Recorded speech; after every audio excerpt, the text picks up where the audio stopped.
Now on to Market Movers as pro traders from CME Group set up for the jobs report coming out on Friday.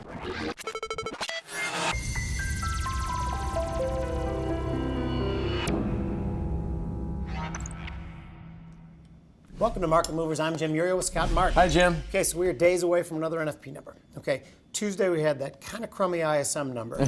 We're expecting softening data. First of all, we're going to get softening data. Two, how's the Fed going to respond? Yes, I think both. As far as, yes, kind of crummy being a technical term, I guess, these days, Jim. And I think the softening data is really interesting to me in the sense of what is the Fed going to do in result of that? Because I think so far, the Fed has been able to rest on these laurels of, yes, hot data, weak data, inflationary or not. Now the data, in my opinion, is soft enough to where the Fed needs to act and act quickly. Okay, but now let's take it back to assets, though. Does a soft number and a more aggressive Fed mean the stocks are fine?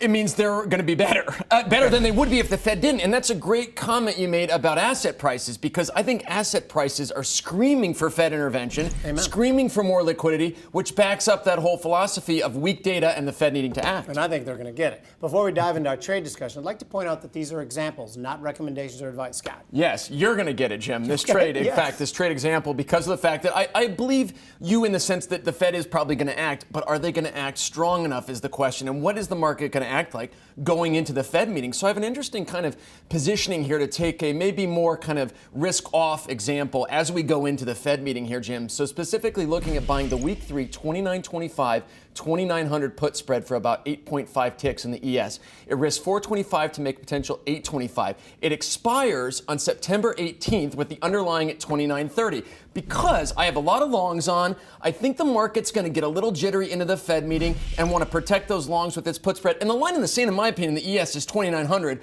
where I'm comfortable seeing the market pull back there and seeing this put spread fill out. That's what I was about to say, is I love your levels. I'm still somewhat of a bull, which won't surprise you, but the levels and the risk reward seems appropriate in this. Down to 2,900 is not that far away. It's a nice little protective I love trade. your levels too, Jim. Thank you very much. I'm looking at it, this will not surprise you, from the bullish side. Yes. I'm looking at the micros. Now, if the micros trade, this is one of those stop-in trades we talk about. So the market right now is 29.30. If the market trades 29.35, and I know that's only 5 short ticks away, I think that's a spot to stop in with a long with a target at 29.75. Now that would mean that we are breaking through those old highs, but I do believe if we're going to go up there again, we're probably going to take them out. A target at 29.75 and a stop then placed below at 29.10. It risks 125 to make a potential 200. Thoughts?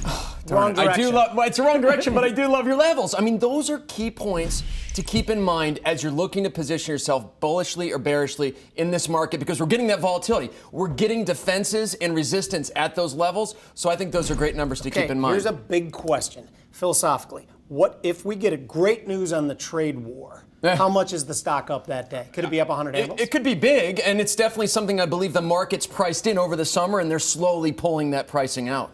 Okay, thank you for joining us on Market Movers. I'm Jim Uriel, where we are helping to make you a better trader.